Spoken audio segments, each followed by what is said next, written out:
E aí galera, beleza? Esse recado aqui é para quem tem interesse em ganhar dinheiro com o YouTube, até mesmo sem aparecer nos vídeos, como por exemplo tendo um canal de corte sendo monetizado pela licença. Se você tem vontade de fazer isso, acesse o primeiro link na descrição. Questão do Igor. Então, eu tive uma história de insucessos, Igor, no combate à corrupção. Uma história de fracassos. Agora, quando você tem fracassos na vida, você pode tomar duas atitudes. Você pode ficar aquela pessoa amargurada, rancorosa, ficar reclamando, ou você pode tentar mais, tentar de novo e tentar diferente. Um de vocês tinha um podcast, não tinha? Que deu errado? A gente, na verdade, tinha carreiras que deram errado. Tá. Cara, você podia ficar aquela pessoa amargurada, ou você podia tentar mais, tentar de novo e tentar diferente. E decidindo não desistir, eu fui para Harvard, passei um ano em Harvard, na minha carta lá para Harvard, que é uma faculdade difícil entrar, né? Eu expliquei o que eu queria. Eu falei, olha, eu vejo impunidade no meu país, eu vejo um hipergarantismo no meu país, eu vejo um discurso de garantismo sendo manipulado para proteger os poderosos e não para alcançar a justiça. Eu acho que os direitos fundamentais dos investigados reais têm que ser respeitados, mas não como existe no Brasil, de um modo que você garante direito a recursos para que nunca aconteça a punição. Isso não pode acontecer, isso é injustiça. Então, eu fui lá me inscrevendo em cima dessa minha ideia, dessa minha causa, desse meu sonho. Passei um ano em Harvard conhecendo um sistema que funciona muito melhor do que o nosso, voltei para o Brasil, pensando em montar um instituto para montar propostas contra a corrupção, conversei com um colega e menos de 6 meses depois, bate na minha porta uma colega, Letícia, e ela fala assim, Deltan, tem um caso super grande aqui, um caso que na época envolvia lavagem de dinheiro de doleiros, ela conhecia a minha experiência do caso Banestado, em que a gente processou um monte de doleiros, e falou, você não quer assumir esse caso? E eu tinha várias razões para dizer não. Uma história de fracassos na luta contra a corrupção, a impressão que eu tinha que não importava o quanto eu trabalhasse, o sistema de justiça ia moer meus casos, eu sabia que aquele caso ia envolver trabalho noites, finais de semana, que ia tirar uma tranquilidade minha, da família. Era um caso grande, era uma operação envolvendo 4 doleiros, uma organização criminosa de doleiros. Eu tinha tido meu primeiro filho, estava trocando muita fralda, menos de 6 meses. Agora, ao mesmo tempo que eu tinha várias razões para dizer não para ela, eu tinha várias razões para dizer sim. Quando eu olho para os crimes de colarinho branco como a corrupção, eu vejo que quem paga o pato enquanto o corrupto sai impune é aquela pessoa que está indo aqui para a faculdade em São Paulo, está indo para o trabalho, é atropelada ou bate o carro, vai para o hospital e não tem equipamento para fazer um diagnóstico ou o equipamento está estragado. Quem paga o pato da corrupção são aquelas jovens que vão se divertir à noite e vão para uma boate que é incendiada e eles têm os seus corpos desfigurados por um incêndio porque a boate funcionava com base no pagamento de propina, como já aconteceu no exterior. São aquelas crianças que vão para escola pública aqui em São Paulo. Isso foi um dos escândalos que veio aí à tona ao longo da Lava Jato, não era parte da Lava Jato, mas veio à tona, e que estavam comendo biscoito no almoço da escola, porque o dinheiro da merenda estava sendo desviado por propina. E estavam tomando leite aguado, adicionavam água no leite. Quem paga o preço da corrupção sou eu, são vocês, e as pessoas ao redor que perdem oportunidades. Ah, mas eu tenho dinheiro, eu consigo pagar saúde, escola, educação. E aí você pode perder a tua vida na esquina da tua casa por falta de segurança pública. Não tem como escapar desse problema. Não tem como escapar desse problema. Então, se a gente percebe que existe tudo isso, você leva a você se engajar contra os crimes de colarinho branco, contra a corrupção e todas essas males que a corrupção causa e os males que causa para a democracia, sobre o que a gente conversou antes, me levaram a dizer sim para a Letícia naquele dia em que ela fez o convite. E quando ela me fez o convite e eu disse sim, isso me deu a oportunidade de fazer parte de uma grande equipe de agentes públicos que decidiu fazer mais, melhor e diferente, decidiu ousar implementar várias técnicas que a gente aprendeu e desenvolveu no caso do Banestado, as cooperações internacionais, as colaborações premiadas. A gente desenvolveu uma estratégia de fases sequenciais e uma estratégia de comunicação social, porque a gente sabia que sem a sociedade estar conosco, meu amigo, não ia dar certo. Só deu certo, e o sistema só demorou para reagir porque a sociedade ficou conosco por muito tempo. Sim. E o sistema se encolheu. Quando a sociedade deixou de ir para a rua, quando esse tema esfriou, quando veio a pandemia, mudou o discurso, eles vieram com o rolo compressor, como aconteceu na Itália, e passaram por cima dos avanços. Então, e qual foi o tipping point? Qual foi o momento, o grande desafio? Quando a gente começou a Lava Jato e a gente descobriu a corrupção de Paulo Roberto Costa, cara, era o maior caso da minha vida. O cara tinha 23 milhões de dólares na Suíça, a gente descobriu. 23 milhões de dólares. Eu já tinha processado o desvio, aí, a movimentação para o exterior de dezenas de bilhões de dólares, mas não um caso de corrupção de 23 milhões de dólares. Era muito dinheiro. Quantos casos antes se viu de 23 milhões de dólares? Era muito dinheiro. Era um grande final para o nosso caso. A gente estava processando doleiros. Agora, a gente sabia que aquele caso poderia se transformar de um grande final para um excelente começo. E o que a gente fez? A gente traçou uma estratégia. chamei a equipe da Receita Federal, chamei a Petrobras, e os advogados da Petrobras sentaram comigo na mesa, e eu falei, olha, a gente tem evidências aqui de lavagem de dinheiro, de um dinheiro que a gente tem indicativos de que veio de desvio da Petrobras, porque era um ex-diretor da Petrobras, era Paulo Roberto Costa. Investigando Alberto Youssef, a gente chegou ao Paulo Roberto Costa, ele deu aquele famoso carro, Land Rover Evoque, para Paulo Roberto Costa, e a gente chegou a ele e tinha indicativos de lavagem de dinheiro, provas de lavagem de dinheiro, e suspeitava-se que veio de corrupção. E eu sentei com os caras da Petrobras, e eles falaram para mim, Deltan, a gente revisou todos os contratos da Petrobras, todos os contratos de Abreu e Lima, da refinaria, um a um. Esses contratos já tinham passado para uma auditoria externa de uma dessas Big Four aí. E a conclusão que a gente chegou é que não tem como existir corrupção dentro da Petrobras. Por quê? Lembrem que eu falei que é difícil, falei para você, Igor, é difícil a gente investigar e descobrir corrupção. Por quê? Porque os atos de corrupção são disfarçados de atos legítimos. São disfarçados, a propina é paga no modo escondido. Até o Big Four lá validou o negócio. Validaram mesmo? Validaram, porque formalmente parecia certo. Entendeu? Se você não soubesse que existia o cartel, se não comprovasse que as propinas pagas de lado a lado, transferências bancárias do exterior, você, olhando só formalmente, parecia tudo certo. Pode crer. Exatamente. E aí, eu chamei o pessoal da Receita e falei, olha, tem essa situação do Paulo Roberto Costa, eu preciso que vocês analisem o entorno dele para ver se tem suspeitas de lavagem de dinheiro, outras pessoas recebendo, e eles fizeram uma análise e tinha outras pessoas recebendo. E a gente começou o caso, a gente tinha várias pessoas presas, inclusive Paulo Roberto Costa, e de repente o ministro Teori Zavascki dá uma decisão mandando soltar todo mundo. Porque existia uma suspeita de que a gente podia ter investigado alguém com prerrogativo de foro, que é outra excrescência, prerrogativo de foro, atrapalha totalmente nossas investigações. E ele mandou soltar todo mundo. Aí o ex-juiz federal Sérgio Moro foi muito perspicaz, ele é um cara muito sagaz, ele fez um ofício educado para o ministro Teori Zavascki falando assim, olha ministro, quer que eu solte aqui o traficante que estava... porque os doleiros também lavavam dinheiro do tráfico de drogas e outros crimes. Então quer que eu solte o traficante que traficou mais de 700 quilos de cocaína? Quer que eu solte a mulher que estava com, sei lá, 100 mil dólares indo com dentro da calcinha, indo para o exterior? Quer que eu solte o fulano, o ciclano? Que eram as pessoas envolvidas no esquema.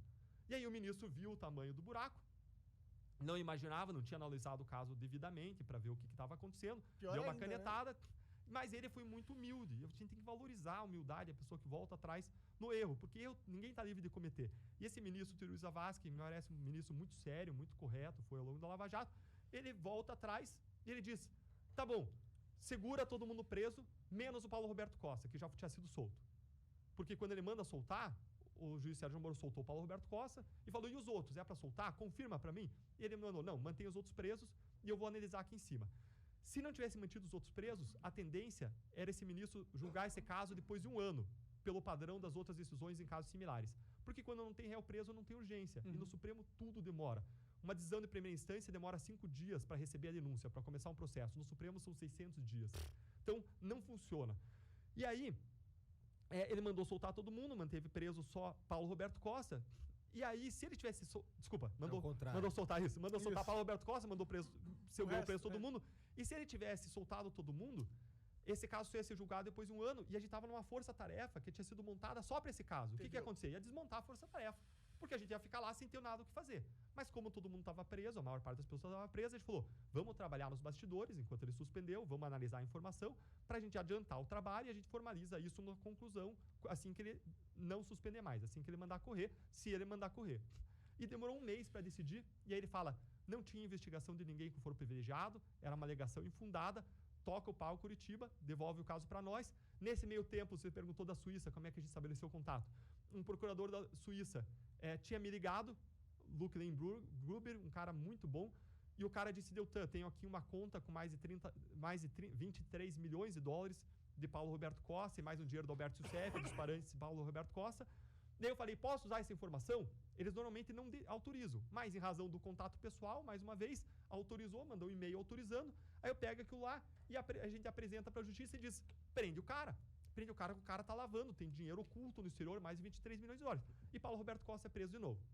Legal. Aí, Paulo Roberto Costa é preso de novo, a gente segue investigando e ele começa a ver que ele tem menos chance de sucesso. Os habeas corpus para soltar começam a ser indeferidos nos tribunais, começa a subir. A gente levou sorte de ter juízes muito bons da primeira a última instância como relatores. E quando ele vê que ele não tem mais sucesso, ele começa a considerar a ideia de colaborar. O que a gente fez? Um cerco probatório. Eu chamei o pessoal da Receita para ver o entorno. E aí, a advogada dele me liga e fala, Deltan, Paulo Roberto Costa está pensando em colaborar, vamos marcar uma reunião em Brasília na quarta-feira? Vamos lá. Fui para Brasília na quarta-feira. Quarta-feira ela me liga e ela fala assim, interesses altos da República determinaram o cancelamento da reunião. E toda aquela nossa expectativa, né, de poder expandir o caso, lembra que era só Paulo Roberto Costa até então, a corrupção, toda a nossa expectativa foi frustrada, mas eu não fiquei totalmente frustrado porque eu sabia uma coisa que ela não sabia. Eu sabia que sexta-feira a gente ia fazer uma operação em relação ao entorno dele, aos familiares que lavaram o dinheiro da corrupção. Entendi. E aí chegou na sexta-feira, 2 dias depois ele fez aquela grande operação, a sexta ou sétima fase da Lava Jato, em cima dos parentes envolvidos na lavagem de dinheiro, da propina. E aí a advogada me liga, porque ele viu que a gente tinha descoberto, viu um trabalho bem feito, viu o cerco probatório, ele fala, eu quero colaborar e não tem volta. Na semana seguinte a gente estava sentado na frente dele. Numa mesa como essa aqui, a gente tinha paredes dos 3 lados, uma grande janela da procuradoria pela qual a gente via a cidade de Curitiba, e ele sentado na minha frente, como a gente aqui, só que eu estava com o computador na minha frente, porque eu queria tomar nota de tudo, tomei nota de tudo, e ele começa a falar pra gente, olha, eu vou começar pelo início. Quando a família real veio para o Brasil, ela não tinha, veio correndo, fugindo de Napoleão, e ela não tinha onde se hospedar. E ela se hospedou na Quinta da Boa Vista. E a Quinta da Boa Vista era de titularidade de um traficante de escravos. E lá começou o intercâmbio entre o público e o privado, a confusão entre o público e o privado no Brasil, porque esse traficante de escravos começou a receber uma série de benefícios da coroa a partir daí. Entendi. E aí, até o Orlando interrompeu, tá bom, agora fala alguma coisa que a gente não sabe, né? Sim, a gente sabe que a corrupção vem de longa data, até antes disso, tem várias evidências históricas de corrupção. Antes disso, Padre Antônio Vieira reclamando, né, no Sermão do Bom Ladrão, que o verdadeiro ladrão não era o ladrão de galinhas, era um governante que vinha aqui não buscar o nosso bem, mas buscar os nossos bens. Tem uma série de evidências históricas. E aí a gente fala, tá bom, mas fala o que interessa, né? E aí ele começa a relatar e a gente começa a ficar impressionado com tudo que ele estava contando para nós. E a gente faz o primeiro acordo ali de colaboração. Na hora de assinar, a gente aperfeiçoa a prática. Eu tenho uma sacada ali, uma ideia. Fala o seguinte, olha, normalmente a gente fazia simplesmente acordo de colaboração e a pessoa assinava com os potenciais benefícios e a pessoa se comprometendo a colaborar. Mas a gente tinha falado tanta coisa importante, fiquei assim, vai que esse cara volta atrás.